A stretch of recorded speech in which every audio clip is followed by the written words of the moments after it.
ఈ రాత్రికాల సమయములో దేవునికి వాగ్దానము ఇచ్చిన దేవుడు మనకు సమస్తము చేయగలడని నమ్మి ఈ రాత్రికాల ప్రార్థనను మనం ప్రారంభించుకుందాం అండి. రాత్రికాల సమయంలో దేవుడు మనకిచ్చిన వాగ్దానము కీర్తనల గ్రంథము 30వ అధ్యాయము 5వ వచనము ఆధారంగా ఉంది. ఈ వచనంలో మనకేం చెప్తుందంటే, ముఖ్యంగా రాత్రిపూట మనము ఏడ్పును ఎదుర్కొన్నప్పటికీ ఉదయముతో పాటు ఆనందం వస్తుందని దేవుడు వాగ్దానం చేస్తున్నాడని ఇది మనకు గుర్తు చేస్తుంది. కాబట్టి ఈ వచనాన్ని చదువుకొని ధ్యానించుకుందాం. ఆయన కోపము నిమిషమాత్రముండును, ఆయన దయ ఆయుష్కాలమంతయు నిలుచును. సాయంకాలం నా ఏడ్పు వచ్చి రాత్రి ఉండినను ఉదయమున సంతోషము కలుగును. కీర్తనలు 30వ అధ్యాయము 5వ వచనం. ప్రియులారా, ఈ వచనం మనకు ఏమి చెప్తుందంటే, పగలు ముగుస్తున్న కొద్దీ మనలో ఉన్న బాధలు కానీ, మనకు ఉదయం జరిగిన బాధలు, నిందలు అవన్నీ తలుసుకొని మనం దుఃఖిస్తున్నప్పుడు ఆ దుఃఖము తాత్కాలికమే అని చూపిస్తుంది.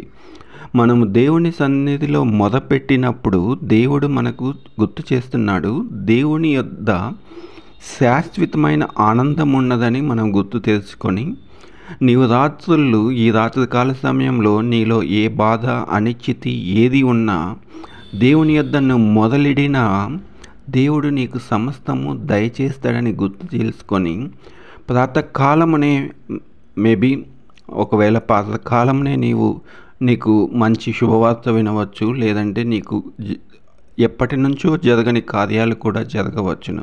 కాబట్టి దేవుడు వాగ్దానం ఇచ్చిన దేవుడు మనకు సమస్తము చేయగలడని నమ్మి ఈ రాత్రికాల సమయంలో ఆయన ప్రార్థనలో మనం ముందుకు సాగుదాం. ఆయన ప్రేమ మరియు అనుగ్రహము ఎప్పటికీ శాశ్వతము.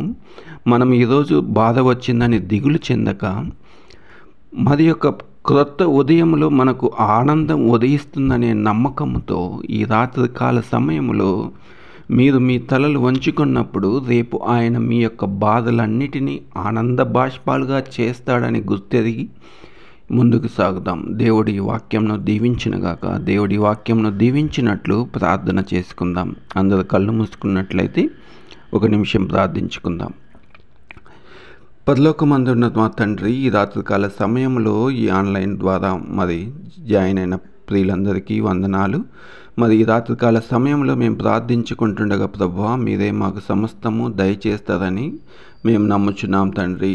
ఈ సాయంకాల సమయంలో మా బిడ్డలు కొంతమంది డిఎస్సి పట్టాలు పొంది ఆనంద బాష్పాలతో ఉంటుండగా తండ్రి, వారికి అందరికీ దేవుని నామంలో శుభములు తెలుపుచున్నాం. అదేవిధంగా నాయన, ఉద్యోగం రాకుండా దిగులు చెందే బిడ్డలకు తండ్రి, వారికి మరి యొక్క సమయాన్ని దయచేయమని ప్రార్థిస్తున్నాం. వారు దిగులు చెందక ప్రభువా, మా దేవుడు మాకు సమస్తము కలుగచేస్తాడని గుర్తెరిగి తండ్రి, వారు మరి ఒకసారి ప్రయత్నించే భాగ్యం దయచేయండి.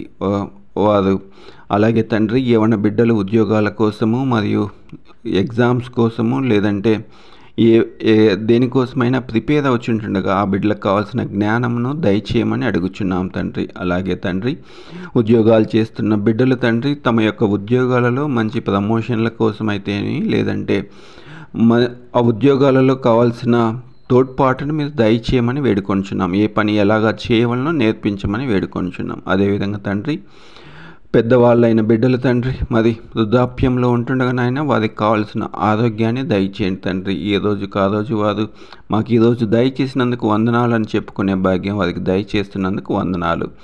అదేవిధంగా తండ్రి, ఎవరెవరికైతే ఏ బాధలతో అనారోగ్యాలతో హాస్పిటల్కి వెళ్ళి డిశ్చార్జ్ అయిన బిడ్డలకు సంతోషంతో గృహాలకు చేరి ఉంటుండగా తండ్రి, ఇంకా డిశ్చార్జ్ కాకుండా మీకోసం ప్రార్థించే బిడ్డలకు సహాయం దయచేయమని ప్రార్థిస్తున్నాం తండ్రి. సహాయం దయచేయండి తండ్రి.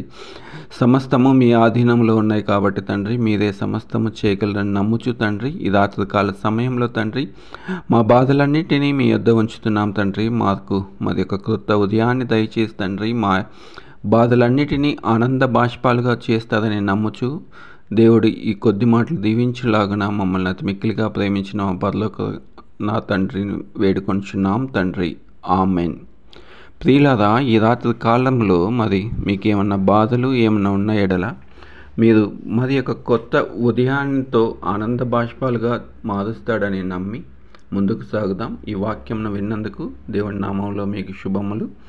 మరి ఈ రోజువారీ ప్రార్థనల కోసము మా ఛానల్ని సబ్స్క్రైబ్ చేయమని దేవుని నామంలో ప్రార్థిస్తున్నాం. దేవుడు మిమ్మల్ని దీవించునుగాక. ఆమేన్.